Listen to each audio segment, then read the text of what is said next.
नमस्कार दोस्तों, आज हम लोग देखेंगे केमिस्ट्री में टॉप 20 सब्जेक्टिव क्वेश्चन जो डायरेक्ट एग्जाम में आपको यहीं से पूछा जाएगा। ठीक है, तो आप लोग इसको अच्छे से याद कर लो और कॉपी में नोट करते जाओ। ठीक है, आप लोग नोट करते जाओ। ठीक है, तो देखिए सबसे पहला क्वेश्चन है क्रिस्टलीय ठोस तथा अक्रिस्टलीय ठोस में अंतर। ये आपको 2 नंबर में पूछा जाएगा। ठीक है, 2 मार्क्स में ये सब सब्जेक्टिव क्वेश्चन पूछा जाएगा। तो देखिए क्वेश्चन नंबर 1, क्रिस्टलीय ठोस तथा अक्रिस्टलीय ठोस में अंतर लिखने के लिए बोला जाएगा। आपको 2 नंबर में पूछा जाएगा। तो आपको इसमें 3 अंतर लिखना है। तो देखिए 3 अंतर कौन कौन सा होता है देखते हैं। देख लीजिए, इधर क्रिस्टलीय ठोस, इधर अक्रिस्टलीय ठोस। अब देखिए क्रिस्टलीय ठोस क्या होता है, इसके निश्चित एवं अभिलाक्षणिक आकार पाए जाते हैं। क्रिस्टलीय ठोस के अभिलाक्षणिक आकार पाए जाते हैं, वो भी निश्चित होते हैं। और अक्रिस्टलीय ठोस ये असमान आकृति के होते हैं। 2 नंबर अंतर देखिए, अब ये निश्चित ताप पर पिघलते हैं और ये ताप के रेंज में धीरे धीरे नरम होते हैं। ये 2 अंतर हो गया। अब तीसरा अंतर देखते हैं, यह वास्तविक ठोस होता है, यह आभासी या अतिशीतक द्रव होता है। अक्रिस्टलीय ठोस जो होता है वो अतिशीतक द्रव होता है। देख लीजिए, ये आपको 2 नंबर में पूछा जाएगा। अभी 20 सब्जेक्टिव क्वेश्चन करेंगे। तो देख लीजिए, एक क्वेश्चन हो गया। अब देखते हैं दूसरा क्वेश्चन। देख लीजिए, दूसरा क्वेश्चन कह रहा है त्रिविम जालक से आप क्या समझते हैं। सेम ऐसा ही आपको क्वेश्चन देखने को मिलेगा एग्जाम में।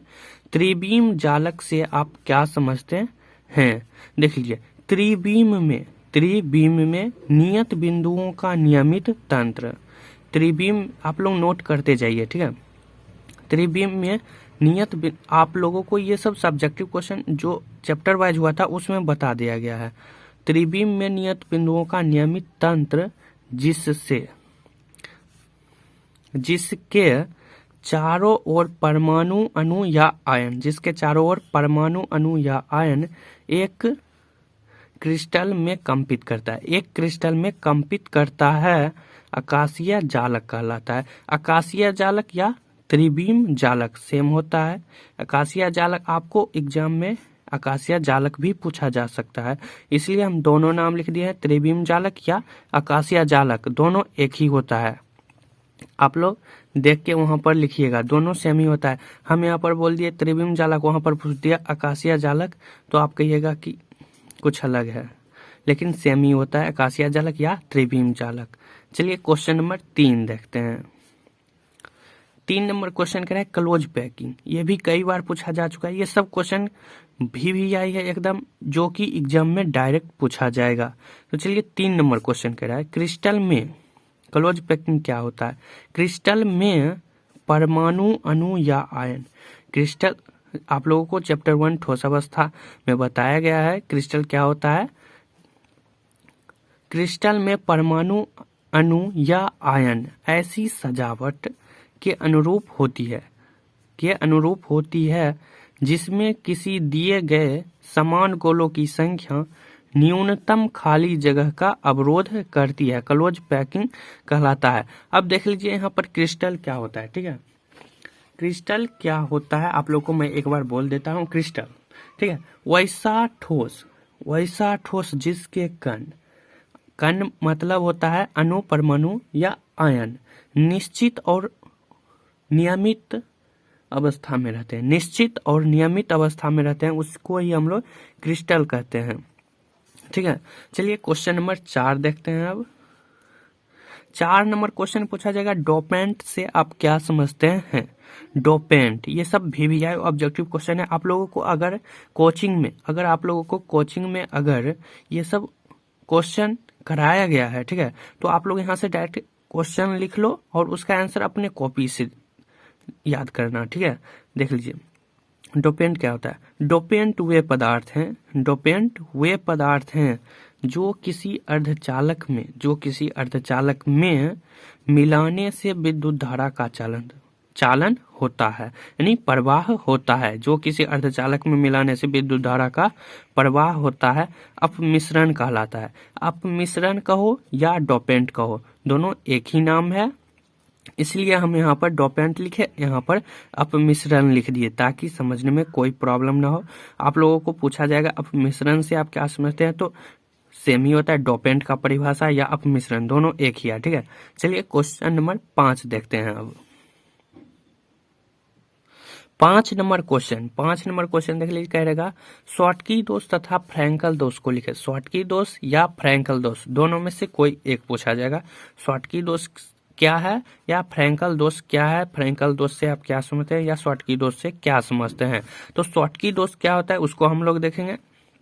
देखिए शॉर्टकी दोष, क्रिस्टल में इस प्रकार के दोष, क्रिस्टल क्या होता है आप लोग को बता दिए। क्रिस्टल में इस प्रकार के दोष तभी उत्पन्न होते हैं, इस क्रिस्टल में इस प्रकार के दोष तभी उत्पन्न होते हैं जब कुछ परमाणु या आयन, परमाणु अणु या आयन अपने सामान्य जालक साइट से गायब हो जाते हैं, अपने सामान्य जालक साइट से गायब हो जाते हैं। चूंकि क्रिस्टल उदासीन होता है, क्रिस्टल क्या होता है उदासीन होता है, यहाँ से ऑब्जेक्टिव भी हो रहा है।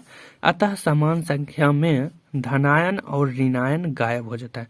समान संख्या में यानी कि एक धनायन गायब हुआ तो एक ही ऋणायन गायब होगा, दो धनायन गायब हुआ तो दो ऋणायन भी गायब होगा, उसे ही हम लोग शॉर्टकी दोष कहते हैं।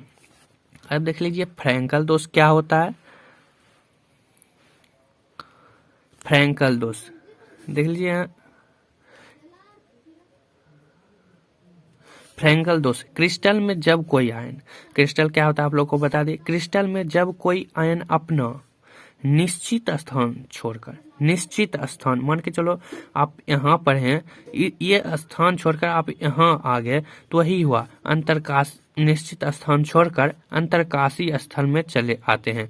यहाँ से आप लोग यहाँ आ गए तो अंतरकाशी स्थल में चले आए, जिससे इसके निश्चित स्थान पर, यहाँ था पहले तो इसके स्थान पर यानी ये इसका निश्चित स्थान हुआ तो इसके निश्चित स्थान पर छिद्र या होल बन जाता है, छिद्र या होल बन जाता है। इस प्रकार क्रिस्टल में एक दोष उत्पन्न हो जाता है, इसको ही हम लोग फ्रैंकल दोष कहते हैं। ये दोनों में से कोई एक पूछा जाएगा 2 नंबर में। अब देख लीजिए एक होता है शॉर्टकी दोष और फ्रैंकल दोष में अंतर, ये आपको भी 2 ही नंबर में पूछा जाएगा।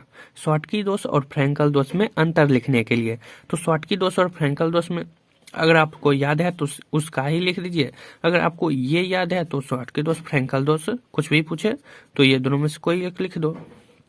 देख लीजिए कह रहा है शॉर्टकी दोष फ्रैंकल दोष, एक बगल शॉर्टकी दोष एक बगल फ्रैंकल दोष। देखिए शॉर्टकी दोष एक होता है रिक्तिका दोष, शॉर्टकी दोष को ही हम लोग रिक्तिका दोष कहते हैं, इसका दूसरा नाम, इसलिए हम इसमें लिख दिए यह रिक्तिका दोष होता है, उसमें लिखते तो बड़ा हो जाता वो, यह रिक्तिका दोष होता है और यह अंतरकाशी दोष होता है। फ्रैंकल दोष जो होता है वो अंतरकाशी दोष होता है। देखिए इसमें घनत्व घट जाता है, शॉर्टकी दोष में घनत्व घट जाता है और फ्रैंकल दोष जो होता है इसमें घनत्व पर कोई प्रभाव नहीं पड़ता है। 2 नंबर देख लीजिए, इसके घनत्व में कोई प्रभाव नहीं पड़ता है। 3 नंबर देखते हैं, कह रहा है इसमें धनायन और ऋणायन का आकार लगभग समान होता है। शॉर्टकी दोष में धनायन और ऋणायन का आकार लगभग में समान ही रहता है, लेकिन फ्रैंकल दोष जो होता है उसमें धनायन ऋणायन का आकार बड़ा हो जाता है लेकिन धनायन का आकार छोटा ही रहता है। 6 क्वेश्चन हो गया, अभी हम 20 क्वेश्चन देखेंगे। देख लीजिए अब क्वेश्चन नंबर 7, क्वेश्चन नंबर 7 कह रहा है नन स्टैकियोमेट्रिक दोष से आप क्या समझते हैं। नन स्टैकियोमेट्रिक दोष और नन स्टैकियोमेट्रिक दोनों 2 होता है, लेकिन हम यहाँ पर दिए हैं सिर्फ नन स्टैकियोमेट्रिक दोष, ये दोष पूछा जाता है इसका। देख लीजिए वैसे अवयव जिसमें धनायन और ऋणायन के कमी या आणविकता के कारण जब कोई पदार्थ में कमी आएगा, धनायन और ऋणायन में कमी आएगा तो उसके कारण जो दोष उत्पन्न होता है उससे ही हम लोग नन स्टैकियोमेट्रिक दोष कहते हैं। देख लीजिए वैसे अवयव जिसमें धनायन और ऋणायन के कमी या आणविकता के कारण जो दोष उत्पन्न होते हैं उसे नन स्टैकियोमेट्रिक दोष कहते हैं। आप लोगों को बस इतना ही सबसे छोटा छोटा याद करना है, इतना लिख दीजिएगा तो आपको 2 नंबर फिक्स रहेगा, मिल जाएगा। अब चलते हैं क्वेश्चन नंबर 8 पर। 8 नंबर क्वेश्चन, ठीक है। 8 नंबर क्वेश्चन है एन टाइप तथा पी टाइप के अर्धचालक को समझाए। एक होता है एन टाइप अर्धचालक और एक होता है पी टाइप के अर्धचालक। देख लीजिए यहाँ पर एन टाइप अर्धचालक क्या होता है। तो एन टाइप जो अर्धचालक होता है एक इंट्रिंसिक अर्धचालक, इंट्रिंसिक अर्धचालक। देख लीजिए यहाँ पर इंट्रिंसिक अर्धचालक आ गया है। तो इंट्रिंसिक अर्धचालक क्या होता है उसको पहले देख लेते हैं। देख लीजिए इंट्रिंसिक अर्धचालक वे अर्धचालक जिनमें चालकता, वे अर्धचालक जिनमें चालकता इलेक्ट्रॉन उत्तेजन के कारण होती है, इलेक्ट्रॉन उत्तेजन के कारण होती है, उसे ही हम लोग इंट्रिंसिक अर्धचालक कहते हैं। और इसमें वैसे इंट्रिंसिक अर्धचालक यानी वो इंट्रिंसिक अर्धचालक क्या होता है आप लोग जान गए। अब वैसे इंट्रिंसिक अर्धचालक जिसमें उच्चतर संयोजक वाले डोपेंट को मिलाया जाता है। उच्चतर संयोजक, अब डोपेंट का परिभाषा तो हम लोग देख लिए, ये भी डोपेंट भी बहुत ही VVI अब सब्जेक्टिव क्वेश्चन है। वैसे इंट्रिंसिक अर्धचालक जिसमें उच्चतर संयोजक वाले डोपेंट को मिलाया जाता है एन टाइप अर्धचालक कहलाता है। ये हो गया एन टाइप अर्धचालक। अब देखिए पी टाइप के अर्धचालक क्या होता है। अगर आपके कोचिंग में ये सब क्वेश्चन कराया गया है तो आप सिर्फ क्वेश्चन लिख लीजिए और आपकी कोचिंग में जो आंसर लिखाया गया है उसको एक एक बार पढ़ते जाइए, सिर्फ उसी में याद हो जाएगा। याद नहीं करना है, सिर्फ एक एक बार पढ़ना है।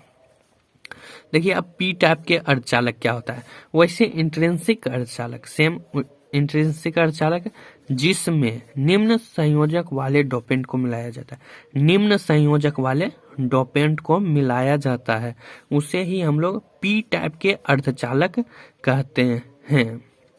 पी टाइप के अर्धचालक हो गया और एन टाइप के अर्धचालक, ये दोनों में से कोई एक आपको पूछा जाएगा 2 नंबर में, ठीक है। और 5 नंबर में जो क्वेश्चन पूछा जाता है वो आपको 10 मिलेगा। 10 5 नंबर क्वेश्चन मिल जाएगा, उसी में से आ जाएगा। 3 बनाना ही होता है, 3 उसमें से मिल जाएगा। अब देखते हैं क्वेश्चन नंबर 9। क्वेश्चन नंबर 9 कह रहा है अनुचुंबकीय, प्रतिचुंबकीय तथा लव चुंबकीय पदार्थ से आप क्या समझते हैं। ये तीनों में से कोई एक पूछेगा। अनुचुंबकीय पदार्थ, प्रतिचुंबकीय पदार्थ और लव चुंबकीय पदार्थ से आप क्या समझते हैं। अभी तीनों को हम लोग देखेंगे।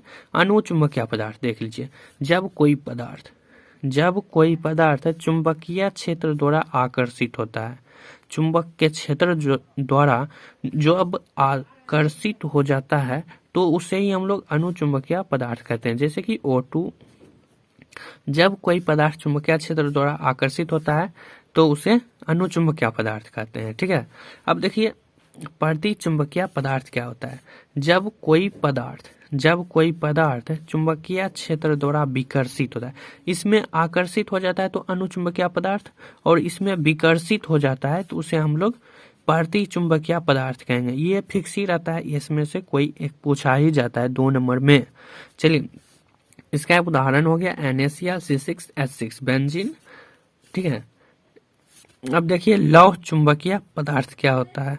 लौह चुंबकीय पदार्थ हम लोग कहते हैं वैसे पदार्थ को जिसमें बाहरी क्षेत्र को हटा देते हैं तो उसमें अस्थाई यानी कि अस्थाई चुंबकत्व रह जाता है। वह लौह चुंबकीय पदार्थ वह है जिसमें बाह्य क्षेत्र को हटाने पर अस्थाई चुंबकत्व रह जाता है, ठीक है। अब देख लीजिए क्वेश्चन नंबर 9। अब देखते हैं क्वेश्चन नंबर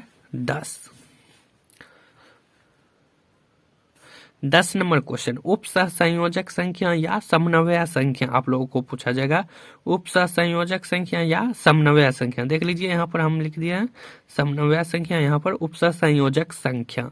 ये दोनों सेम ही होता है, दोनों का नाम अलग अलग होता है, लेकिन वहां पर आप लोगों को यहाँ पर हम लिख देते हैं डायरेक्ट उपसहसंयोजक संख्या कहते हैं, तो आपको समन्वय संख्या वहां पर पूछ देता है तो आप लोग नहीं जानते होंगे समन्वय संख्या क्या होता है, उपसहसंयोजक, लेकिन दोनों एक ही होता है। देख लीजिए उपसहसंयोजक संख्या क्या होता है। किसी क्रिस्टल में एक परमाणु अणु या आयन, किसी क्रिस्टल में एक परमाणु अणु या आयन जितने गोलों से घिरे रहती है। मान के चलो वो 5 गोलों से घिरे रहती है तो उस गोले की संख्या को समन्वय संख्या कहते हैं। 5 गोलों से घिरा है तो उस गोले की समन्वय संख्या हो जाएगी 5। किसी क्रिस्टल में एक परमाणु, अणु या आयन जितने गोलों से घिरे रहती है उस गोले की संख्या को समन्वय संख्या कहते हैं। मान के चलो 5 गोले से घिरे है तो यहाँ पर समन्वय संख्या या उपसंयोजक संख्या उसका भी हो जाएगा 5 ही। एक गोले से घिरा रहेगा तो 1 हो जाएगा समन्वय संख्या। देख लीजिए क्वेश्चन 10 क्वेश्चन हो गया, 10 क्वेश्चन और होगा। सब VVI है, अब लोग बस एक एक बार देखते जाइए। देख लीजिए 11 नंबर क्वेश्चन। 11 नंबर क्वेश्चन आपको पूछा जाएगा ऐसे, विलेयता से आप क्या समझते हैं? विलेयता से आप क्या समझते हैं या विलेयता क्या है, विलेयता किसे कहते हैं, ये सब वैसे ही पूछा जाता है तो आप लोग समझ जाइएगा। विलेयता 1 kg विलायक, 1 kg विलायक में विलय के घुलने की क्षमता को उस विलायक की विलेयता कहते हैं। अब देख लीजिए यहाँ पर विलायक, विलय आ गया, ये सब आप लोग को कैसे समझ में आएगा तो आप लोग केमिस्ट्री के प्लेलिस्ट में देख लीजिएगा, वहां पर मिल जाएगा। एक बार हम बोल देते हैं विलायक क्या होता है और विलेयता, विलय क्या होता है, ठीक है। तो देख लीजिए क्या है विलायक। विलायक होता है बिलियन। देखिए विलायक होता है, सबसे पहले आप लोग बिलियन जानिए, ठीक है। बिलियन, बिलियन होता है एक प्रावस्था में, यानी कि एक ही अवस्था में कम से कम 2 पदार्थों का समांगी मिश्रण, कम से कम 2 पदार्थों का मिश्रण को ही हम लोग कहते हैं बिलियन। यानी कि नमक और पानी को घोल देंगे तो वो बिलियन हो जाएगा। अब नमक पानी में विलायक वो हो जाएगा एक, और एक विलय हो जाएगा। तो देख लीजिए विलायक क्या होता है, ठीक है। बिलियन में जिस पदार्थ की मात्रा अधिक होती है, बिलियन में जिस पदार्थ की मात्रा अधिक होती है उसे हम लोग विलायक कहते हैं। अब मान के चलो 1 लीटर पानी है, 1 लीटर पानी दे दिए हम और उसमें से 50 ग्राम हम चीनी दे दिए। 1 लीटर पानी में 50 ग्राम चीनी दे दियो तो देख लीजिए जिस बिलियन में जिस पदार्थ की मात्रा, ठीक है, बिलियन में जिस पदार्थ की मात्रा अधिक होती है उसे हम लोग विलायक कहते हैं, और जिस पदार्थ की मात्रा कम होती है उसे हम लोग विलय कहते हैं। अब देख लीजिए 1 लीटर पानी था ना, तो वो हो गया 1 लीटर, ज्यादा है, अधिक है मात्रा, तो वो हो गया विलायक। और चीनी 50 ग्राम है तो चीनी क्या, वो घुल गया तो वो हो जाएगा विलय। और इसको हम लोग कहते हैं घुल जाता है तो उसे हम लोग विलय कहते हैं। और इसका आप लोग NCERT में देखेंगे तो वहां पर कुछ अलग भाषा दे दिया गया है, समझ गए। यहाँ पर विलय एक, अब देख लेते हैं विलेयता क्या होता है। 1 kg विलायक में विलय के घुलने की क्षमता को उस विलय की विलेयता कहते हैं, वही बात लिखा गया है। अब देख लीजिए यहाँ पर है क्वेश्चन नंबर 12, मोल प्रभाज से आप क्या समझते हैं? मोल प्रभाज क्या है, मोल प्रभाज से आप क्या समझते हैं, मोल प्रभाज किसे कहते हैं, ऐसा ही पूछा जाएगा। तो देख लीजिए मोल प्रभाज किसी बिलियन में, अब देख लीजिए बिलियन तो हम बोल दिए, बिलियन क्या होता है, किसी बिलियन में एक अवयव, एक अवयव मतलब पदार्थ का मोल प्रभाज। अब मोल प्रभाज क्या होता है आप लोगों को पता होगा। मोल प्रभाज, मोल प्रभाज तो किसी बिलियन में एक अवयव का मोल प्रभाज, मोल प्रभाज ही हम लोग देख रहे हैं, उस अवयव की मोल संख्या। अब मोल संख्या निकालना पड़ता है, ठीक है। मोल संख्या हम निकालने के लिए बता दिए हैं, आप लोग उसको देख लीजिएगा। तथा बिलियन की मोल संख्या का अनुपात होता है। मोल प्रभाज जो होता है, किसी बिलियन में एक पदार्थ का मोल प्रभाज, एक पदार्थ का मोल प्रभाज उस अवयव की मोल संख्या तथा बिलियन की मोल संख्या का अनुपात होता है। मोल प्रभाज उसे ही हम लोग कहते हैं। अब देखिए यहाँ पर पूछा जाएगा आप लोगों को क्वेश्चन नंबर 13, मोलरता तथा मोललता से आप क्या समझते हैं? यहाँ पर कंफ्यूज नहीं करिएगा, मोलरता है एक और एक मोललता है। लॉ है यहाँ पर, लॉ है यहाँ पर। दोनों पढ़ने में कभी कभी एक ही लगता है लेकिन दोनों अलग है।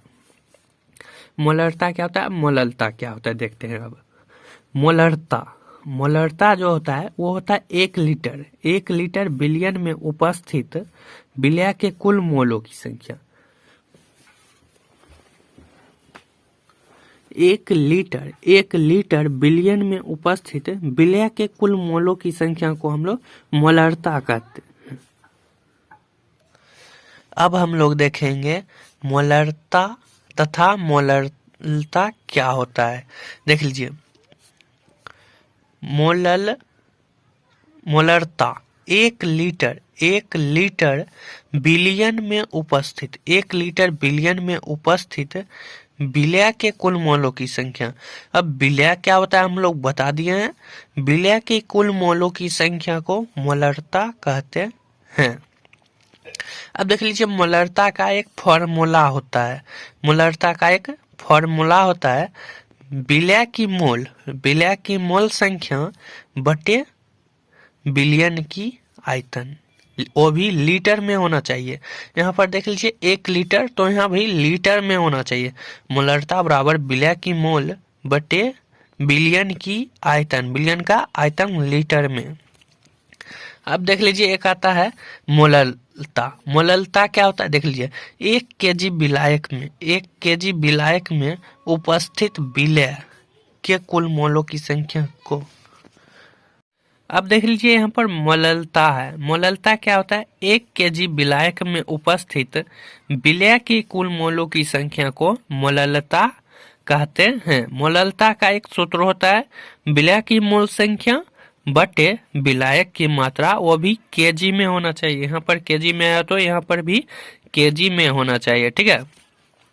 अब देखते हैं हम लोग 14 नंबर क्वेश्चन, हेनरी का नियम क्या होता है। हेनरी का नियम किसी निश्चित ताप पर होना चाहिए। वो किसी निश्चित ताप पर गैस के विलायक की विलयता। अब विलायकता तो हम लोग समझा दिए हैं।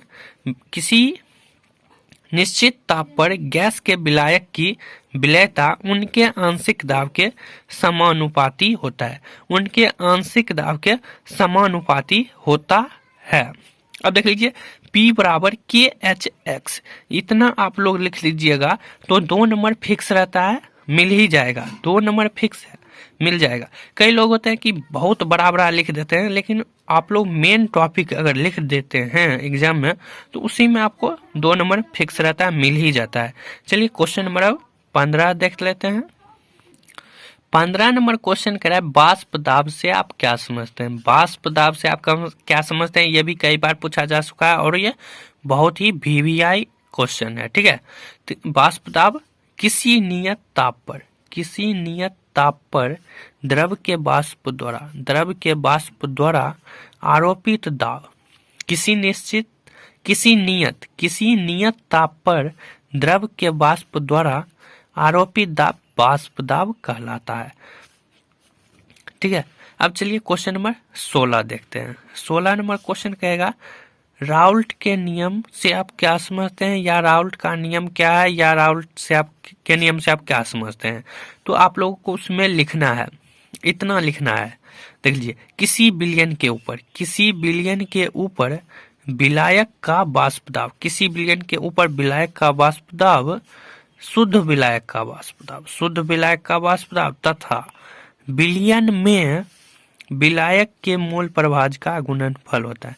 बिलियन में विलायक के मोल प्रभाज तो हम देख लिए का गुणनफल होता है।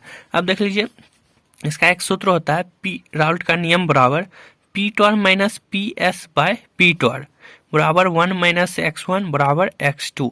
अब देख लीजिए जहां x2 क्या है, x2 है बिलियन में विलय का मोल प्रभाज है x2।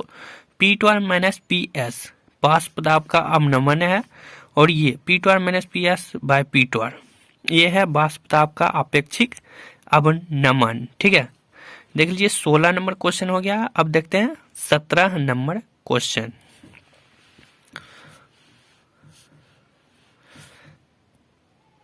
17 नंबर क्वेश्चन कह रहा है आदर्श विलयन तथा आदर्श विलयन के लिए आवश्यक शर्त, ठीक है। देख लीजिए आदर्श विलयन तथा अनादर्श विलयन दोनों सेम ही होता है।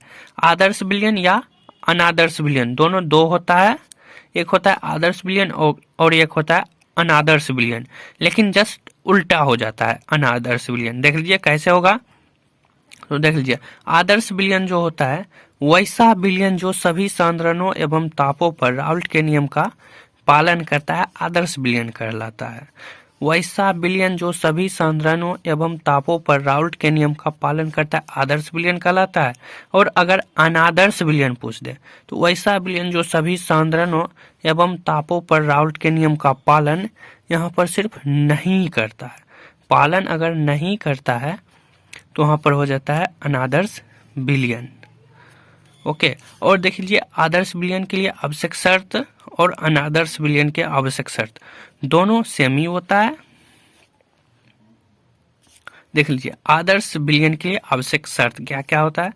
आदर्श विलयन के लिए आदर्श विलयन में अवयवों के अणुओं के बीच अंतःक्रिया नहीं होना चाहिए, अंतःक्रिया नहीं होना चाहिए आदर्श विलयन के लिए। और अनादर्श विलयन के लिए, आदर्श विलयन में अब अनादर्श, यहाँ पर आदर्श की जगह पर हो जाएगा अनादर्श विलयन में अवयवों के अणुओं के बीच अंतःक्रिया होनी चाहिए, यहाँ पर नहीं हट जाएगा तो हो जाएगा अनादर्श विलयन। ठीक है, सिर्फ यहाँ पर नहीं हट जाएगा तो हो जाएगा अनादर्श विलयन के लिए आवश्यक शर्त। और 2 नंबर अब देख लीजिए, आदर्श विलयन योग नियम का अनुपालन करता है, योग नियम का अनुपालन करता है। और अनादर्श विलयन जो होगा वो अनादर्श विलयन योग नियम का पालन नहीं करता है। आदर्श विलयन के लिए मिश्रण का आयतन परिवर्तन नहीं होता है और अनादर्श विलयन के लिए मिश्रण का आयतन परिवर्तन होता है। इतना लिख दीजिएगा तो आपको फुल में फुल मार्क्स मिल जाएगा। तो चलिए क्वेश्चन नंबर 18 देखते हैं। अब देखेंगे क्वेश्चन नंबर 18। क्वेश्चन नंबर 18 है, एजोट्रॉप से आप क्या समझते हैं। एजोट्रॉप भी पूछा जाता है बार बार और ये ऑब्जेक्टिव में ज्यादातर पूछा जाता है। एजोट्रॉप ऑप्शन दे देगा, क्वेश्चन रहेगा 2 द्रवों का मिश्रण जो स्थिर संघटन पर पिघलता है। ऑप्शन 4 दे देगा, उसका आंसर हो जाएगा इसमें एजोट्रॉप। ये 2 नंबर में भी पूछा जाता है और ये ऑब्जेक्टिव में भी पूछा जाता है। ठीक है, तो इसको आप लोग अच्छे से देख लीजिएगा। चलिए क्वेश्चन नंबर 19 देखते हैं। क्वेश्चन नंबर 19 कह रहा है, प्रासरण तथा प्रासरण दाब से आप क्या समझते हैं। प्रासरण तथा प्रासरण दाब क्या है, ऐसा आपको पूछा जा सकता है। तो देखिए, प्रासरण क्या होता है, जिस प्रक्रिया में तनु विलयन का विलायक किसी अर्धपरागम्य झिल्ली द्वारा सांद्र विलयन में प्रसारित होकर पद्धति को संकुलन अवस्था में ला दे, उसे प्रासरण कहते हैं। और ये मैं अच्छे से समझा दिया हूँ चैप्टर वाइज में, आप लोग केमिस्ट्री के प्ले लिस्ट में जाकर देख लीजिए, इसको मैं अच्छे से बताया हूँ वहां पर। एक बार फिर से बोल देता हूँ, आप लोग नोट कर लीजिए। जिस प्रक्रिया में तनु विलयन का विलायक किसी अर्धपरागम्य झिल्ली द्वारा सांद्र विलयन में प्रसारित होकर पद्धति को संकुलन अवस्था में ला दे, उसे प्रासरण कहते हैं। अब प्रासरण तो देख लिए, अब देखेंगे प्रासरण दाब क्या है। ठीक है, अब प्रासरण को देखेंगे। देखिए, प्रासरण दाब किसी विलयन को विलायक से एक अर्धपरागम्य झिल्ली द्वारा अलग रखा जाए। अर्धपरागम्य झिल्ली द्वारा अलग रखा जाए तो विलायक को विलयन में जाने से रोकने तथा साम्य अवस्था स्थापित करने के लिए जो लगाया जाता है दाब, उससे उस विलायक की परिसारक दाब कहते हैं। देख लीजिए, किसी विलयन को विलायक से एक अर्धपरागम्य झिल्ली द्वारा सांद्र द्वारा अलग रखा जाए तो विलायक को विलयन में जाने से रोकने तथा साम्य अवस्था स्थापित करने के लिए लगाया गया दाब उस विलायक की परिसारक दाब कहलाता है। अब देखते हैं हम, लास्ट नंबर क्वेश्चन है वन-टॉप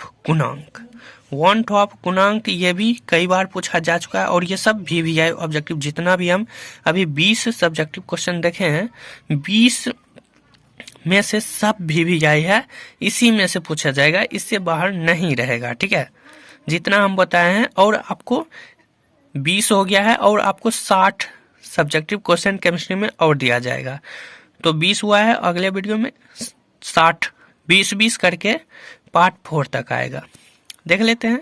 और आप लोग अगर क्वेश्चन आपके कॉपी में है इसका आंसर, तो आप लोग यहाँ से डायरेक्ट क्वेश्चन लिखिए और कॉपी में से आप अपना आंसर दीजिए, वो बेस्ट रहेगा। यहाँ पर मैं हालांकि अच्छे से लिख दिया हूँ, छोटा छोटा से।